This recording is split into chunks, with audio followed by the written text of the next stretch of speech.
Divorce is already personal. The last thing you want is your private business to become public knowledge. So, will your divorce be on public record? Let's talk about it.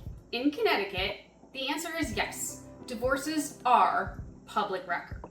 This means that basically anyone can go into a courthouse and request a copy of your divorce file. They will get the whole file with the exception of any of the documents that are under seal.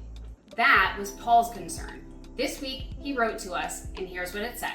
Dear attorneys, I'm in the middle of my divorce, but I am concerned that everything filed in my case will be public record. Is that even true? If so, is there a way to prevent it? Sincerely, Public Paul.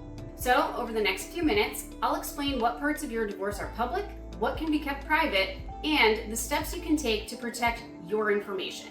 Hi, I'm Kristen Wolf. I'm a family law attorney here in the state of Connecticut. Here at Wolf & Shore Law Group, we help you to strategically navigate your divorce so that you not only get through it, but you get through it and have your privacy and peace of mind while doing so. So, you're thinking about filing for divorce, or maybe you already have, and then suddenly you realize that the whole thing is public.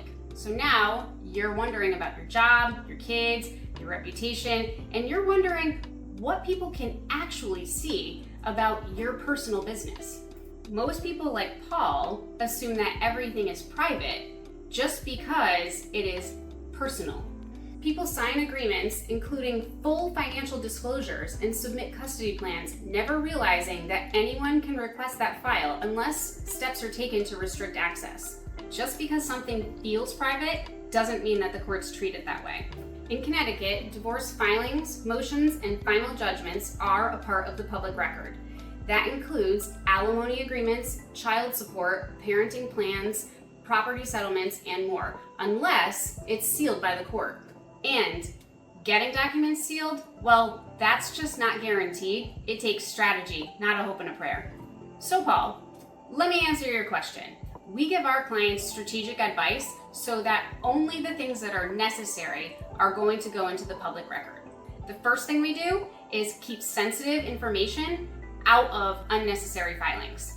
Look, not everything needs to be included in any given motion. We can make a filing so that it's accurate without oversharing. The second thing is we use stipulations and private agreements. So the truth is that many issues can be resolved. We try to keep our settlement agreements so that they're accurate, but they keep specific information out of the record. And number 3, when needed, we file motions to seal. So in high conflict cases or cases that involve sensitive information, usually those involving safety, minors, and highly personal data, we can file motions to seal. And when a court seals a document or any information, it is kept out of the public view. One thing that is guaranteed to be under seal is the financial affidavit that you file with the court. This means that your financial affidavit is filed under seal without you having to file a motion. Your financial affidavit is a list of all of your income, expenses, assets, and liabilities. That is what the court will keep under seal without a motion. So, although the financial affidavit itself is under seal, the final agreement that you may reach is not, which is why we say that we put specific information into that agreement which doesn't disclose the information you want to keep out of the public view.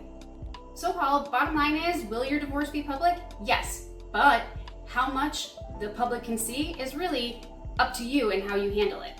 If you're looking to file for divorce or are already going through the process and need an attorney or a different attorney, give our office a call. We'll set you up with a consultation. During your consultation, we will go through all of your options and strategies and see how we can best help you.